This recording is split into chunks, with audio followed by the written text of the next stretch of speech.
Alors dans cette vidéo, je vais vous présenter TranslatePress. Je vais vous montrer aussi pourquoi c'est le meilleur.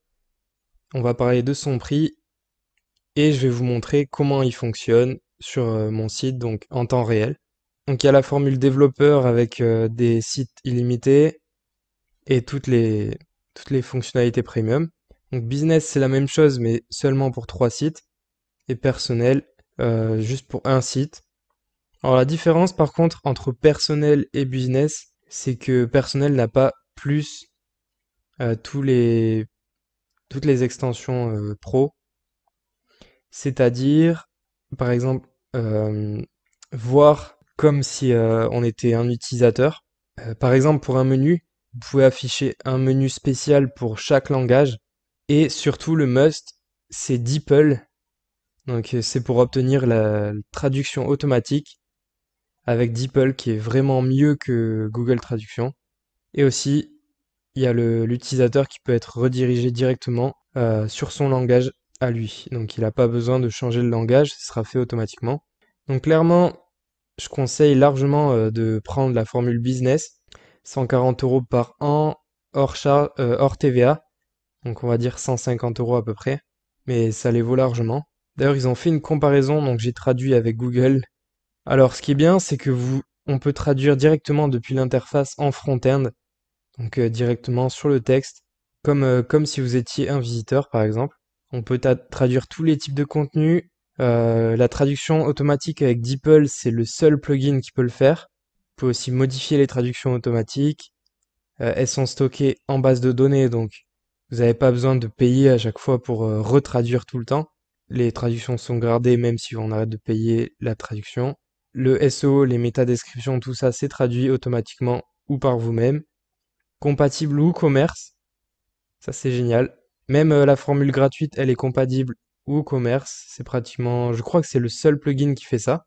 Ça traduit aussi les thèmes et plugins, donc tous les textes qui sont compris. Le seul problème, c'est que ça ne propose pas de service de traduction humaine, comme par exemple, voilà, de payer des traducteurs qui vont vous traduire votre site. Mais généralement, personne le fait, je pense. Les personnes préfèrent recruter leur traducteur à eux. Ouais, donc oui, c'est vrai que c'est facile à installer. Il y a aussi la comparaison entre différentes solutions pour les types de contenus et ça traduit vraiment tout. Il y a rien qui est laissé pour compte. Tout est traduit. Donc voilà comment ça se passe. Vous installez TranslatePress. La formule de base ne permet que d'avoir deux langues. Donc la formule gratuite, je dis. Vous pouvez choisir le nom de la langue native, c'est-à-dire mettre français quand vous êtes en langue anglaise et afficher English au lieu de anglais quand vous êtes en langue française. Vous pouvez utiliser un sous-répertoire, c'est-à-dire /fr pour votre langue par défaut. Vous pouvez mettre un code court, donc c'est-à-dire vous avez juste à copier ce code, vous le mettez n'importe où sur votre site et ça affichera en fait les drapeaux pour changer de langue tout simplement. Il y a aussi les éléments de menu et un petit pop-up minuscule pour changer en fait la langue. Donc on verra ça juste après. Vous pouvez choisir la langue par défaut et vous pouvez même la changer. Si là demain je veux mettre en fait la langue par défaut en anglais, j'ai juste à basculer ça en anglais. Donc traduction automatique, vous avez juste à faire oui. Et là vous avez le choix soit Google Translate, soit DeepL. Il suffit juste de rentrer la clé API. Ça a un avantage et un inconvénient. Si vous bloquez les crawlers de Google, donc en fait les robots ou même d'autres plateformes, il n'y a pas que Google qui crawl le net. Donc si vous les bloquez, ça ne traduira pas en fait votre site, enfin votre page, tant qu'un visiteur ne va pas sur cette page et l'affiche en une autre langue. S'il le fait, ça va traduire la page, mais s'il ne le fait pas, la page ne sera jamais traduite. Donc quand je pratique la traduction automatique et que je n'ai pas énormément de contenu, je préfère ne pas bloquer les robots pour que tout mon site soit traduit automatiquement sans que les utilisateurs aient besoin de naviguer dessus.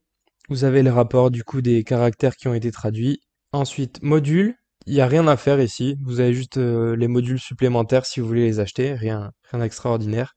La licence, bon, il y a pas à montrer, c'est juste la licence tout simplement. Et avancer. Donc là, c'est si jamais vous avez des problèmes de traduction, vous pouvez les régler ici. Moi, j'en ai jamais eu. Voilà, vous pouvez même exclure des traductions, etc. Ça, c'est assez avancé. Et vous pouvez traduire automatiquement donc les liens, les URL du coup, vous pouvez les traduire en autre langue. Vous pouvez exclure les liens du sitemap et vous pouvez définir le href langue par défaut. Mais en tout cas, voilà, si vous activez le module, donc c'est un plugin à activer. Si vous activez le module, le plugin plutôt SEO Pack, il suffit juste d'ajouter le plugin, de l'activer et c'est bon, ça se fait automatiquement. Pareil pour le reste. Et donc on va passer à la traduction du site. Donc soit vous cliquez ici. Voilà, donc est-ce que vous êtes prêt à voir la magie opérer?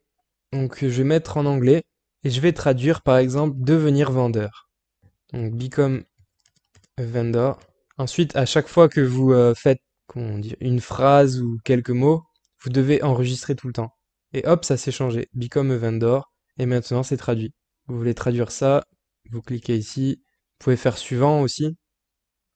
Suivant pour traduire, vous pouvez regarder comme ça, nous contacter, contact us.